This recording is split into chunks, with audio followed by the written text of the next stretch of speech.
Greetings, members one and all of the Salivation Nation, with another unboxing of gold. This is something that I've seen at a fairly decent deal on AppMex, and it's a coin that I had before. And well, I'm getting another one just because they're cool looking. And I'll explain a little bit why I like coins like this.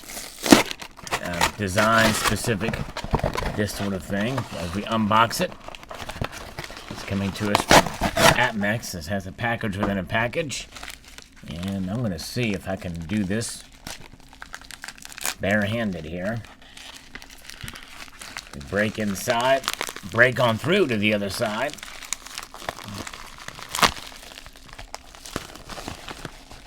Pull out the coin itself. It's wrapped up in there. All right, very good. Forgot this comes in a capsule. It is the Bounty. Yes, indeed. The Gold Bounty coin from AppMex, the 2020 Cook Islands. I have one of these already. Wanted to get another one. And they're just so well done. Beautifully struck there. And I love that pattern in the background. I like the simplicity of the ship. It's right there floating in the space of what it is. I mean, you know, it's not a groundbreaking coin design by any means, but the security feature of the background is pretty hard to recreate.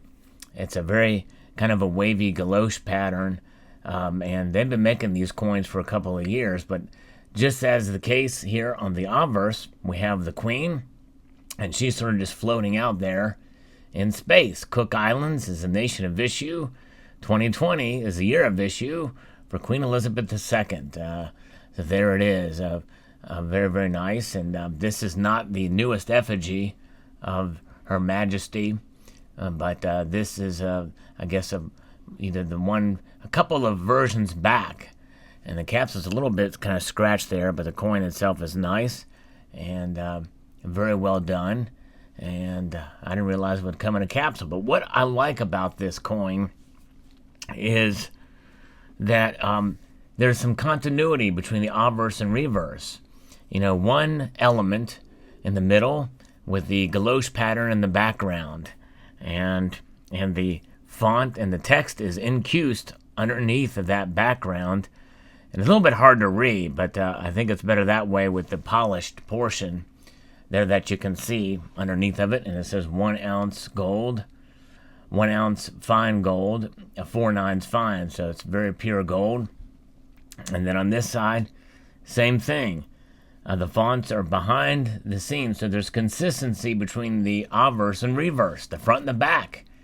To me, that's extremely important in coin design. I like that in coin design. That's something that's sorely lacking in U.S. coinage, by the way, and I think that's part of the reason why they just don't appeal. I think it's a subliminal thing for some, but it's something I kind of notice with coin design. And even though it's kind of you know, I'd rather there be a little bit more. Maybe the Queen could come down and show her head and shoulders coming, but this is just the approved effigy with sort of the it's not a bust view. It's just the head, but nonetheless, I think they would have been nice to have that. Maybe on this side, have the ocean in the background, a little bit more background, and then the pattern there. But I do like the consistency of it. It is show the simplicity and the design and the ship there. We'll see if we can get in a little bit closer on that ship so that you can see it. And it's $100 is the face value on the coin, the denomination, and just wonderfully done. And this is a coin that I saw and had a decent price at the time, and these are last year's issues. And one thing I've noticed is it's increasingly difficult to find the prior year's issue if you're looking for them in the next following year. They sell out of them and they don't get any more for a while, so it becomes difficult unless you get a random design, and by some chance you get that random coin and it will have a 2020 or what have you. But that's been the problem. unless you can see that they come through, and they usually trade at or sell at a premium when that occurs. But you can see this galoche pattern is there, and it just kind of evolves and shifts and changes, not only when you turn it in the light, but the actual pattern itself kind of shifts the pattern there, as you can see.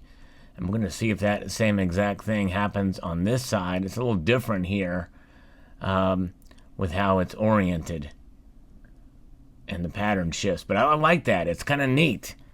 It's a very unique coin. This is the only one I've seen like this. I have a 2-ounce version of this in silver, and also the 1-ounce version. A 2-ounce almost appears high relief, and really shows that contrast with silver. Silver being the most reflective metal with a 95% reflectivity rate. Is really quite something else. But this is, along with my gold buying strategy for the year, I try to accumulate more in 1-ounce size here. And there it has the reeded edge there that you can see. And no missing reeds on this one, that's for sure, which is a good thing. And I had forgotten that these came in capsules. I did not know. Very, very cool. Because I think the last one I ordered, I don't think it came in a capsule, but I could be wrong. But nonetheless, there it is, 1-ounce fine gold. Now, my strategy, really since about 2017, is to try to accumulate more gold. Because I was sorely lacking in that department in my stacking strategy. But me being a collector, a lot of times with my silver collecting, and a lot of the premiums made it so that I couldn't stack much more silver. But I felt like I kind of had enough silver, so I wanted to kind of like, you know what, let's satisfy both the collector and the stacker in me and accumulate the coins in gold, whereas the premiums will be a little less. Considerably less when you buy gold collector coins as a percentage compared to the spot price. Most of the price of this is ate up with the spot price. And this is one of those where I saw a very slight dip and took advantage. Not enough to really brag about, but nonetheless, another addition to the stack, the beautiful Bounty ship. Coin Sense and Nonsense is a channel that actually has these and has, I think, the whole collection of them. And the galoche pattern, I think, has changed on some of the prior ones. I just have the ones from 2020, and I probably won't get the backdated ones, whatever. But I did want to get this in gold and silver, and I don't think there is a platinum version of it yet. If they would have came out with one in 2020, I may have gotten one of those. But there are other coin designs that I did get in 2020 that did have them in gold, silver, and platinum. And platinum was quite a deal in 2020. So that was the year I got more platinum than ever before. But nonetheless, here it is, the Cook Islands 2020, the Bounty ship in pure 4/9 fine gold. Let me know what your thoughts are. What is your strategy? Have you thought about moving into gold? I know it's not easy to buy an ounce of gold for sure, but there are ways to accumulate gold for not a whole lot of premium in smaller sizes. I've done a video about it in the past, and I may revisit with another video that talks about that, because I do get asked that question a lot, and there are ways to go about it. So there you have it. Let me know what your thoughts are. I want to extend a multitude of gratitude to every single one of you for hitting that notification bell. Yes, indeed, if you've done that, let me know in the comments section below if you've done that. If you haven't, I want to encourage you to do that so that you can be apprised of the latest video that makes its way across your feed. And also to share this video with all of your family and friends and strangers alike. And to comment on the video, let me know what you think. Share it, comment, and subscribe.